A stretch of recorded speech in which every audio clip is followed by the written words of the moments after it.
بسم اللہ الرحمن الرحیم۔ ناظرین، ہم ذکر کر رہے تھے قرآن کریم کی وجوہ اعجاز کا کہ قرآن کریم معجزہ کیوں کر ہے۔ قرآن کریم کے معجزہ ہونے کی دوسری وجہ یہ ہے کہ قرآن کریم کا یہ چیلنج کہ اگر کسی کو اس بارے میں کوئی خلجان ہے، شک ہے، تردد ہے، تو اس کی کسی ایک صورت کی مثل بنا کر لے آئے، ایک صورت جیسی صورت بنا کر لے آئے۔ یہ چیلنج اس کے مخاطب سب سے پہلے عرب تھے اور پھر ساری دنیا۔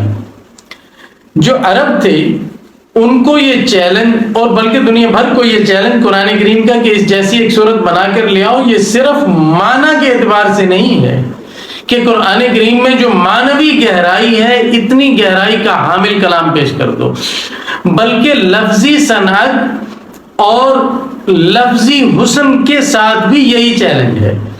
اور قرآن کریم کے اولین مخاطب عرب، وہ اپنے علاوہ دنیا کو عجم کہتے تھے کہ دنیا کو تو بولنا ہی نہیں آتا، سب کو گونگے سمجھتے تھے، اور فصاحت و بلاغت ان کی گھٹی میں پڑی ہوئی تھی، اور ان کے بچے فی البدی سینکڑوں اشعار کہہ دیتے تھے۔ بڑے بڑے مانے ہوئے شعراء، السبع المعلقات میں 7 شاعروں کا کلام جو خانہ کعبہ میں معلق رہا، وہ آج بھی بے مثل ہے۔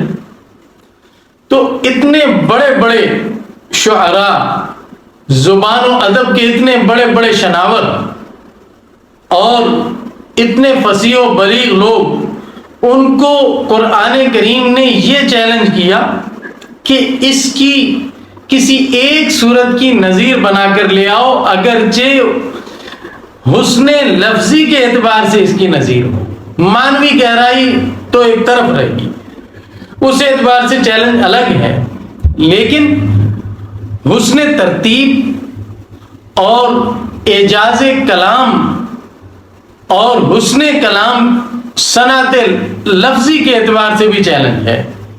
اور تاریخ شاہد ہے کہ عرب کے لوگوں نے کبھی اس کی جرت ہی نہیں کی، اور اس کی وجہ یہ کہ وہ خود اچھی طرح جانتے تھے کہ اگر ہم نے کوئی کلام یہ کہہ کر پیش کر دیا کہ یہ قرآن کریم کی کسی صورت کے ہم پلہ ہے، تو دنیا ہم پر تھو تھو کرے گی، اور خود دنیا کی نظر میں ہم ذلیل ہو جائیں گے۔ اس لیے انہوں نے اس چیلنج کا جواب نہیں دیا۔ یعنی قرآن کریم کی دوسری وجہ اعجاز اس کا حسن لفظی ہے۔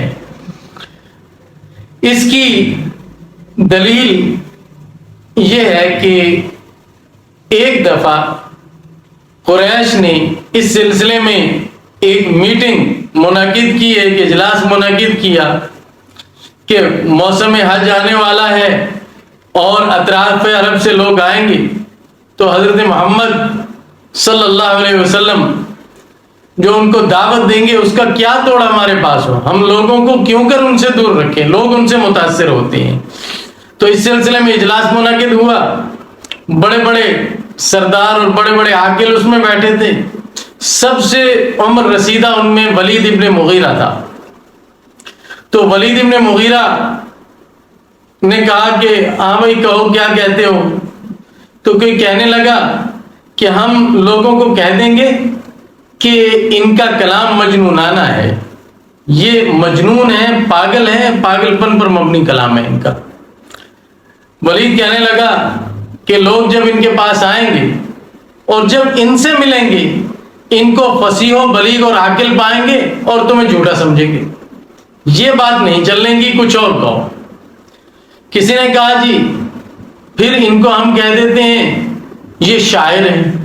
ولید نے کہا لوگ شاعری کو سمجھتے ہیں اور جانتے ہیں، جب لوگ ان کی گفتگو سنیں گے پھر تمہیں جھوٹا سمجھیں گے اور تمہارا داؤ پھر ناکام ہو جائے گا۔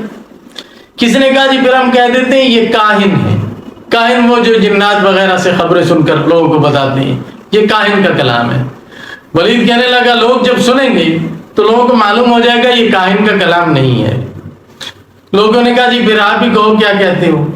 ولید کہنے لگا خدا کی قسم میں تم سب سے زیادہ شعر و ادب کا ماہر ہو، بڑے بڑے شعراء کا کلام میں جانتا ہوں اور سمجھتا ہوں، یہ کلام ہرگز شاعری نہیں ہے، اس کلام میں ایک خاص حلاوت ہے اور اس پر ایک خاص قسم کی رونق ہے جو کسی اور کلام پر نہیں، کسی شاعری میں نہیں، کہیں نہیں۔ اور میں نے کائنوں کا کلام بھی سنا ہے، کائنوں کا کلام بھی ایسا نہیں ہوتا، میں تمہیں سوچ کر بتاؤں گا کہ کیا کہنا چاہیے۔ تو کچھ دیر اس نے سوچ کر پھر کہا کہ تم ان کو ساحر کہو، کہ یہ جادوگر ہیں، ان کے کلام میں خاص جادو ہے جس سے میاں بیوی میں تفریق ہو جاتی ہے اور باپ بیٹے میں لڑائی ہو جاتی ہے۔ چنانچہ سب نے اس پر اتفاق کیا، اور آنے والے جو عرب کے حاجی تھے ان کو یہی کہا کہ ہمارے ہاں ایک آدمی ہے، وہ جادوگر ہے، اس سے بچنا، اس کا کلام سننے سے یہ برے اثرات ہو جاتے ہیں۔ لیکن خدا کا چراغ بھی کبھی بھوکوں سے بجھا ہے، لوگ آئے، سنا، متاثر بھی ہوئے اور کئی لوگ مسلمان بھی ہوئے۔ تو قرآن کریم اپنے حسن لفظی کے اعتبار سے معجزہ ہے، تا قیامت ہے، محض معنوی گہرائی نہیں۔ قرآن کریم اپنے حسن لفظی اور اپنے حسن بیان کے اعتبار سے دنیا بھر کو چیلنج کرتا ہے کہ اگر کسی کو خلجان ہے رسول اللہ صلی اللہ علیہ وسلم کی رسالت میں یا کلام قرآن کریم میں، اس نسبت کہ یہ اللہ کا کلام نہیں، کسی انسان کی تصنیف ہے، تو اس کی کسی ایک صورت کی مقدار کلام بناؤ جو حسن لفظی ہی میں اس کا ہم پلہ ہو۔ یہ نثر ہے، نظم نہیں۔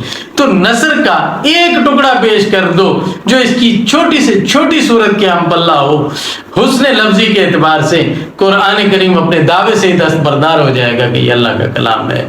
اور وہی بات جو قرآن کریم نے کہا، فَإِن لَمْ تَفْعَلُوا وَلَن تَفْعَلُوا، اگر تم یہ نہ کرو اور ہم کہتے ہیں تم ہرگز نہ کر سکو گے، یہ غیرت بھی دلائی کہ یہ کام تم سے ہونے کا نہیں، تو پھر اس آگ سے بچو جس کا ایندھن انسان اور پتھر ہے۔ تو یوں قرآن کریم نے اپنا اعجاز حسن لفظی کے اعتبار سے بھی لوگوں کے سامنے رکھا ہے، یہ دوسری وجہ ہے۔ دیگر وجوہ انشاءاللہ اگلے ویڈیوز میں آپ حضرات کے سامنے پیش کی جائیں گی۔ وآخر دعوانا ان الحمدللہ رب العالمین۔